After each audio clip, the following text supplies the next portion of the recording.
Unemployment ಎಲ್ಲರೂ ಕೆಲಸನ ಕಿತ್ಕೊಳ್ಳುತ್ತಾ?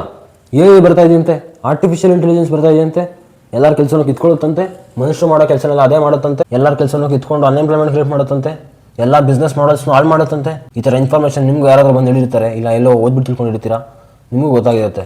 ಆದರೆ ಇವತ್ತಿನ ವಿಡಿಯೋ ಟಾಪಿಕ್ ಬಂದು ಈ ಥರ ಬಂದರೂ ಯಾವ್ದು ಬಂದರೂ ನಿಮ್ಮ ಬಿಸ್ನೆಸ್ನ ಹಾಳು ಮಾಡಬಾರ್ದು ಅಂತ.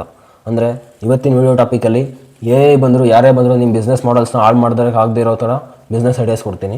ಈ ನಾನು ಹೇಳ್ತಿರೋ ಟಾಪಿಕ್ಸ್ ಕಡೆ ಈ ಸ್ಟ್ರೀಮ್ಸಲ್ಲಿ ನೀವು ಬಿಸ್ನೆಸ್ ಮಾಡಿದ್ರೆ ನಿಮಗೆ ಬಂದರೂ ಏನೇ ಬಂದರೂ ಹಾಳಾಗೋದಿಲ್ಲ.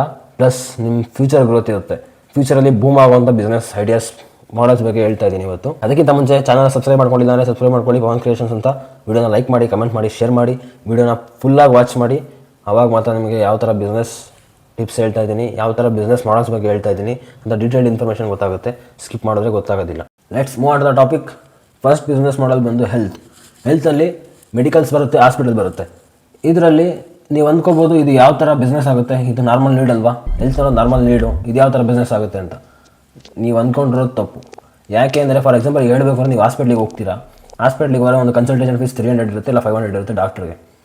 ಆದರೆ ಡಾಕ್ಟ್ರಿಗೆ ಯಾವ ಥರ ಅಮೌಂಟ್ ಆಗುತ್ತೆ ಅಂದರೆ ಈ ಕನ್ಸಲ್ಟೇಷನ್ ಫೀಸ್ ನಾರ್ಮಲ್ ಸ್ಯಾಲ್ರಿ ಜೊತೆಗೆ ಯಾವ ಡಾಕ್ಟ್ರು ಜಾಸ್ತಿ ಚೆಕಪ್ಸ್ನ ಬರೀತಾರೆ, ಈಗ ಒಂದು ECG ಇಲ್ಲ MRI ಇಲ್ಲ ಒಂದು ಬ್ಲಡ್ ಚೆಕಪ್ಪು, ಈ ಥರ ಚೆಕಪ್ಸ್ಗಳನ್ನ ಜಾಸ್ತಿ ಯಾವ ಡಾಕ್ಟ್ರು ಬರೀತಾರೆ ಅವ್ರಿಗೆ ಅಮೌಂಟ್ ಜಾಸ್ತಿನ ಆ ಥರ ವರ್ಕ್ ಆಗುತ್ತೆ.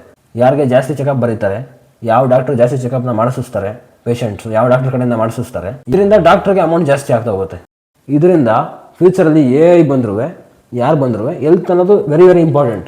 ಯಾರು ಹೆಲ್ತ್ನ ಇಗ್ನೋರ್ ಮಾಡೋದಕ್ಕಾಗೋದಿಲ್ಲ. ನೀವು 10 ಅಲ್ಲ 15,000 ತೊಗೊಳ್ರಿ, 20,000 ತೊಗೊಳ್ರಿ, ಚೆನ್ನಾಗಾಗ್ಬಿಟ್ರೆ ಸಾಕಪ್ಪ ಅಂತ ಹೋಗ್ತಾ ಇರ್ತಾರೆ. ಅದಕ್ಕೋಸ್ಕರ ಹೆಲ್ತ್ ಅನ್ನೋದು ಫ್ಯೂಚರಲ್ಲೂ ಯಾವತ್ತೂ ಬೂಮಿಂಗಲ್ಲಿರೋಂಥ ಒಂದು ಬಿಸ್ನೆಸ್ ಮಾಡಲ್ಲ. ನೀವು ಎಲ್ಲಾನು ರೋಬೋ ಕೈಯಲ್ಲಿ ಮಾಡಿಸೋದಕ್ಕಾಗೋದಿಲ್ಲ, ಎಲ್ಲಾನು ಒಂದು ಮಷಿನ್ ಕೈಯಲ್ಲಿ ಮಾಡಿಸೋದಕ್ಕಾಗೋದಿಲ್ಲ. ಹ್ಯೂಮನ್ ಟಚ್ ಬೇರೆ ಇರುತ್ತೆ, ಮಷಿನ್ ಟಚ್ ಬೇರೆ ಇರುತ್ತೆ.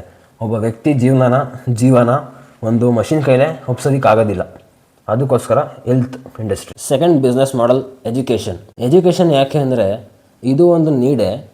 ಫ್ಯೂಚರಲ್ಲಿ ಯಾರೇ ಎಷ್ಟೇ ಜನ ಹುಟ್ಟಿದ್ರು ಎಲ್ಲರೂ ಎಜುಕೇಷನ್ ಮಾಡಲೇಬೇಕು, ಎಜುಕೇಷನ್ ಮಾಡ್ತಾರೆ. ಎಲ್ಲ ಮಕ್ಕಳನ್ನು ಟೀಚರ್ಸ್ ಕೇರ್ ಮಾಡಬೇಕು, ಪ್ಲಸ್ ಚೆನ್ನಾಗಿ ಹೇಳ್ಕೊಡ್ಬೇಕು. ಅದರಿಂದ ಎಜುಕೇಷನ್ ಅನ್ನೋದು very important. Next business model ಬಂದು ಕನ್ಸ್ಟ್ರಕ್ಷನ್ನ ಇಂದ ಯಾವತ್ತೂ ರಿಪ್ಲೇಸ್ ಮಾಡೋದಕ್ಕಾಗೋದಿಲ್ಲ. ಬಿಕಾಸ್ ನೀವು ರೀಸೆಂಟ್ ಡೇಸಲ್ಲಿ ನೋಡ್ತಾ ಇರ್ತೀರಾ, ಎಷ್ಟು ಜನ ಮನೆ ಕಟ್ತಾ ಇರ್ತಾರೆ, ಎಷ್ಟು ಜನ ಬಿಲ್ಡಿಂಗ್ಸ್ ಕಟ್ತಾ ಇರ್ತಾರೆ. ಮನೆ ಅಂದರೆ ಸೇಫ್ಟಿ ಅನ್ನೋ ಥರ ಎಷ್ಟು ಜನ ಮನೆಗಳು ಕಟ್ಟೋದು, ಬಿಲ್ಡಿಂಗ್ಸ್ ಕಟ್ಟೋದು, ರೋಡ್ ಕಾಂಟ್ರ್ಯಾಕ್ಟು, ಈ ಚರಂಡಿ, ಇದೆಲ್ಲ ಇದ್ರೂ ಇಂದ ಮಾಡೋದಕ್ಕಾಗೋದಿಲ್ಲ. ಇದೆಲ್ಲ ಕೆಲಸನೂ ಇಂದ ರಿಪ್ಲೇಸ್ ಮಾಡೋದಕ್ಕಾಗೋದಿಲ್ಲ. ಬಿಕಾಸ್ ಹ್ಯೂಮನ್ ಕ್ರಿಯೇಟಿವಿಟಿ ಬೇರೆ ಥರ ಇರುತ್ತೆ. ಹ್ಯೂಮನ್ ಕ್ರಿಯೇಟಿವ್ ಥಿಂಕಿಂಗಿಗೆ ಬ್ಯಾರಿಯರ್ಸ್ ಇರೋದಿಲ್ಲ. ಮನುಷ್ಯ ಯಾವ ಥರ ಬೇಕಾದ್ರೂ ಥಿಂಕ್ ಮಾಡ್ಬೋದು, ಆ ಥಿಂಕಿಂಗಿಂದ ಕೆಲಸ ಮಾಡ್ಬೋದು. ಅವನ ಕ್ರಿಯೇಟಿವಿಟಿಗೆ ಯಾವುದೇ ಥರ ಎಂಡಿಲ್ಲ. ಬಟ್ AI ಇದೆ. ಯಾಕೆ ಅಂದರೆ AI ಒಬ್ಬ ಮನುಷ್ಯ ಕ್ರಿಯೇಟ್ ಮಾಡಿರೋನು, ಇನೋವೇಟ್ ಮಾಡಿರೋನು ಪ್ರಾಂಪ್ಟ್ ಕೊಟ್ಬಿಟ್ಟು ಬರೋ ಇನ್ಫಾರ್ಮೇಷನ್ಸ್ನೆಲ್ಲ ಅದಕ್ಕೆ ಫೀಡ್ ಮಾಡಿರಬೇಕು. ಅಷ್ಟರಲ್ಲಿ ಮಾತ್ರ AI ಥಿಂಕ್ ಮಾಡುತ್ತೆ, ಅಷ್ಟರಲ್ಲಿ ಮಾತ್ರ ಸೊಲ್ಯೂಷನ್ ಹುಡುಕುತ್ತೆ. ಆದರೆ ಮನುಷ್ಯನ ಕ್ರಿಯೇಟಿವಿಟಿಗೆ ಯಾವುದೇ ಥರ ಎಂಡಿಲ್ಲ. ಸೊ ಕ್ರಿಯೇಟಿವಿಟಿ, ಕನ್ಸ್ಟ್ರಕ್ಷನ್ ಎರಡೂ ಒಂದೇ.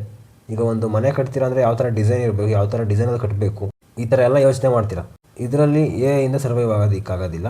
ಪ್ಲಸ್ ಮಿಷಿನ್ ವರ್ಕ್ ಎಲ್ಲನೂ ಮಾಡೋದಕ್ಕಾಗೋದಿಲ್ಲ. ಸೊ ಇಂದ ಕನ್ಸ್ಟ್ರಕ್ಷನ್ನ ರೀಪ್ಲೇಸ್ ಮಾಡೋದಕ್ಕಾಗೋದಿಲ್ಲ. ಕನ್ಸ್ಟ್ರಕ್ಷನ್ ಅನ್ನೋದು ಫ್ಯೂಚರಲ್ಲಿ ಬೂಮ್ ಆಗುವಂಥ ಬಿಸ್ನೆಸ್ ಮಾಡಲ್. ಮತ್ತು ಬ್ಯೂಟಿ ಆ್ಯಂಡ್ ಗ್ರೂಮಿಂಗ್ ಬಿಸ್ನೆಸ್ ಮಾಡಲ್. ಫ್ಯೂಚರಲ್ಲಿ ಈಗಲೇ ಆಗಲಿ ಒಬ್ಬ ಮನುಷ್ಯ ಬ್ಯೂಟಿಗೆ ಪ್ರಿಯಾರಿಟಿ ಕೊಡ್ತಾನೆ, ಚೆನ್ನಾಗಿ ಕಾಣಬೇಕು ಅಂತ ಯೋಚನೆ ಮಾಡ್ತಾನೆ. ಅದಕ್ಕೋಸ್ಕರ ಮನುಷ್ಯ ಏನು ಬೇಕಾದರೂ ಮಾಡ್ತಾನೆ.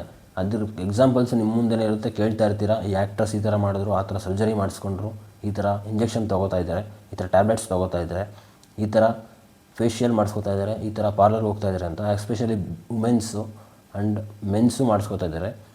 ಇದರಿಂದ ಬ್ಯೂಟಿಗೆ ಯಾವತ್ತಿದ್ರೂ ಎಂಡ್ ಇಲ್ಲ. ಫ್ಯೂಚರಲ್ಲಿ ಇದಕ್ಕೆ ಗ್ರೋ ಇದೆ, ಫ್ಯೂಚರಲ್ಲಿ ಮಾರ್ಕೆಟ್ ಇದೆ. ಇದನ್ನು ಯಾವ ಇಂದನೂ ರಿಪ್ಲೇಸ್ ಮಾಡೋದಕ್ಕಾಗೋದಿಲ್ಲ. ಹ್ಯೂಮನ್ ಟಚ್ ಬೇರೆ ಇರುತ್ತೆ, ಬೇರೆ ಮೆಷಿನ್ ಟಚ್ ಬೇರೆ ಇರುತ್ತೆ. ಹ್ಯೂಮನ್ ರಿಕ್ವೈರ್ಡ್ ಇರುತ್ತೆ, ಪ್ಲಸ್ ಇದ್ರ ನೀಡು ಜಾಸ್ತಿ ಇರುತ್ತೆ. ಸೊ ಈ ಬಿಸ್ನೆಸ್ ಮಾಡಲು ಫ್ಯೂಚರಲ್ಲಿ ಫುಲ್ ಬೂಮಿಂಗಲ್ಲಿ ಇರುತ್ತೆ. Next handmade products and organic products model.